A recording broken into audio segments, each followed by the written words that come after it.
오늘 저희들 함께 보실 하나님의 말씀은 사도행전 19장 1절에서 7절입니다. 아볼로가 고린도에 있을 때 바울이 윗지방으로 다녀 에베소에 와서 어떤 제자들을 만나 너희가 믿을 때 성령을 받았느냐?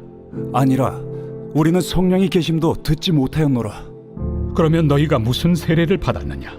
요한의 세례니라. 요한이 회개 세례를 베풀며 백성에게 말하되 내 뒤에 오시는 이를 믿으라 하였으니 이는 곧 예수라. 그들이 듣고 주 예수의 이름으로 세례를 받으니 바울이 그들에게 안수하매 성령이 그들에게 임하심으로 방언도 하고 예언도 하니 모두 12사람쯤 되니라. 성령 받기 위해서 우리는 어떻게 해야 합니까? 먼저 예수 그리스도를 믿어야 합니다. 성령 받기 위한 첫 번째 단계는 예수를 믿는 것입니다. 예수를 믿는 믿음을 갖는 것. 그리고 우리의 믿음은 바로 입으로 시인하는 것으로부터 출발합니다. 자, 두 번째입니다.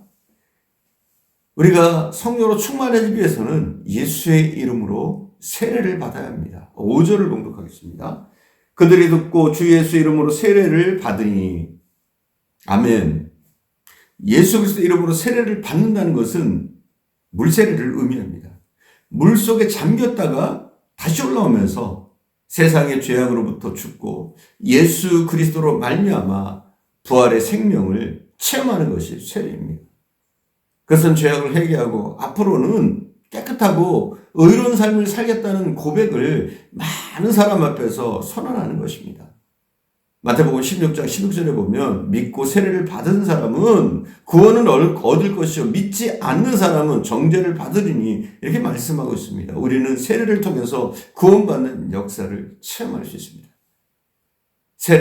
그 세례의 의미는 이제는 내 인생을 하나님께 맡깁니다 하고 우리 자신의 신앙과 헌신을 공적으로 고백하는 것입니다. 그래서 물세례를 믿음으로 잘 받은 사람은 삶 속에 성령의 능력이 나타납니다. 자, 세 번째, 우리가 성령 받기 위해서는 하나님의 말씀을 열심히 잘 들어야 됩니다.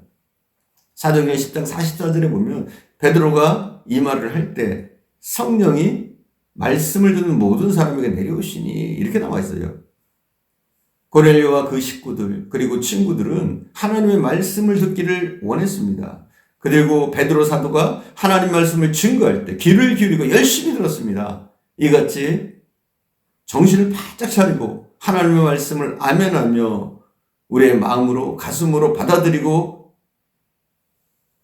되면 성령이 그들에게 임하시는 겁니다. 우리가 하나님의 말씀을 듣지 않고 성령의 충만함을 받을 수는 없습니다. 그러므로 우리 성도들은 성령의 부어주심을 덧입기 위해서 먼저 하나님의 말씀을 잘 들어야 합니다. 우리가 하나님 말씀을 잘 듣기 위해서 주일 예배에도 열심을 다해서 출석하고 잘 예배를 드려야 합니다. 그리고 셀 예배와 수요 예배, 새벽 예배 등 모든 예배에 열심을 내려고 참석하려고 힘써야 합니다. 예배 드린다고 하면서 교회 나와 앉아 있어도 말씀을 듣는 일에 집중하지 않고 딴 생각을 하고 있거나 형식적으로 예배를 드린다면 결코 성령 충만의 은혜를 받을 수가 없습니다.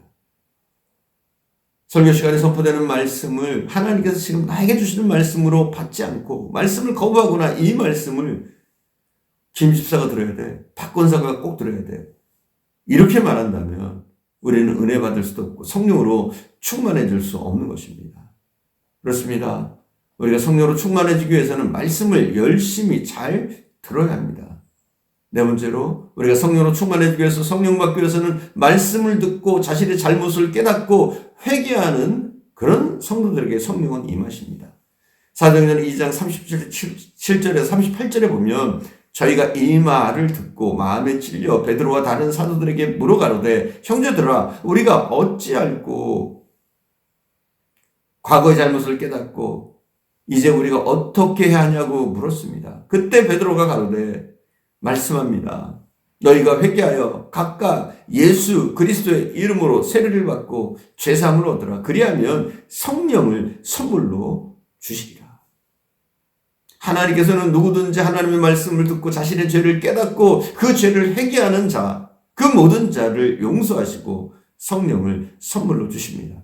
그러니까 우리의 삶 가운데 회개하는 신앙이 너무나 중요한 것입니다.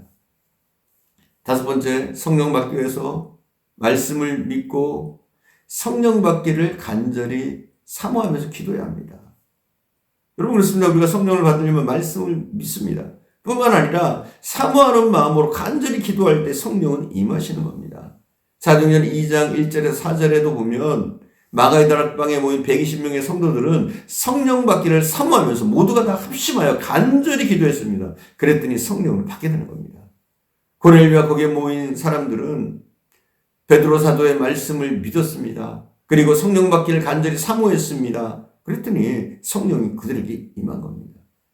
예수께서는 누가복음 11장 9절에서 13절에 보면 이렇게 말씀하십니다. 내가 또 너희에게 이르노니 구하라. 그러면 너희에게 주실 것이요. 찾으라. 그러면 찾을 것이요. 문을 두드리라. 그러면 너희에게 열릴 것이니 구하는 이마다 받을 것이요. 찾는 이가 찾을 것이요. 두드리는 이에게 열릴 것이니라. 너희 중에 아비된 자가 누가 아들이 생선을 달라 하며 생선 대신에 뱀을 주며 알을 달라 하면 정갈을 주겠느냐. 너희가 악할지라도 좋은 것을 자식에게 줄 줄 알거든 하물며 너희 천부께서 구하는 자에게 성령을 주시지 않겠느냐 말씀하셨습니다. 이렇게 성령을 간절히 사모하면서 성령으로 충만해지기를 힘쓰고 애쓰면 간절히 소원하는 자에게, 기도하는 자에게 성령은 임하십니다. 여러분, 우리가 성령 받았습니까? 여러분 받았습니까? 이걸 체크해 볼 수 있어요. 순복음교회에서는 방언을 받았느냐 안 받았냐로 성령을 받았냐 안 받았냐를 이야기합니다. 그러나 이것이 옳은 것은 아닌 것 같아요. 성령의 은사와 성령의 세례는 다릅니다. 성령의 은사가 나타나면 성령을 받은 것이 확실합니다. 그러나 성령 세례를 받고도 은사가 나타나지 않는 경우도 많이 있습니다. 그러니까 꼭 방언을 받아야 성령 받은 것이 아니라 방언, 특별한 은사를 받지 않고도 우리는 성령 받을 수 있다는 거예요. 그러나 순복음교회에서는 방언을 받았느냐, 이 신비한 은사를 통해서 성령을 받았느냐 안 받았느냐를 체크한단 말이에요. 그러나 우리가 성령을 받았는지 안 받는지는 우리가 어느 정도 체크해 볼 수 있습니다. 먼저 우리가 성령 받았다면 예배가 즐거워야 합니다. 여러분, 예배가 즐겁습니까? 항상은 아니더라도 예배 중에 자주 기쁨과 눈물과 뜨거움이 있습니까? 그러면 여러분 성령 받은 겁니다. 11조 드리는 것이 즐겁습니까? 여러분, 이게 쉽지 않아요. 별것 아닌 것 같은데 우리가 11조를 드리는 것이 쉬운 게 아니에요. 그것도 즐겁게 드리는 거, 이게 쉬운 일이 아닙니다. 그러나 성령이 임하시면 하나님께 드리는 것이 아깝지가 않습니다. 그러나 성령이 임하지 않으면 드리는 것이 부담스럽고 굉장히 이것 때문에 시험 드는 경우가 많습니다. 세 번째, 삶 속에 진정한 감사가 있습니까? 이걸로 체크해 볼 수 있어요.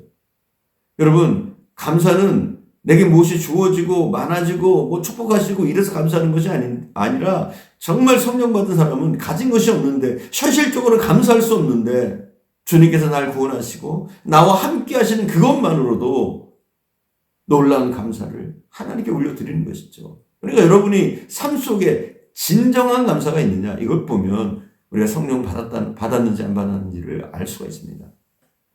성령을 받으면 교연하는 것이 즐겁고 예배 시간이 기다려지고 찬송이 은혜가 되고 기도도 열심히 하게 되고 교회 봉사도 하게 되고 예배 시간마다 가슴이 뜨거워지고 감동의 파도가 밀려오고 하나님이 주신 은혜를 주체할 수가 없어서 나도 모르게 두 눈이 축축해집니다. 이것이 성령 받은 사람의 모습입니다.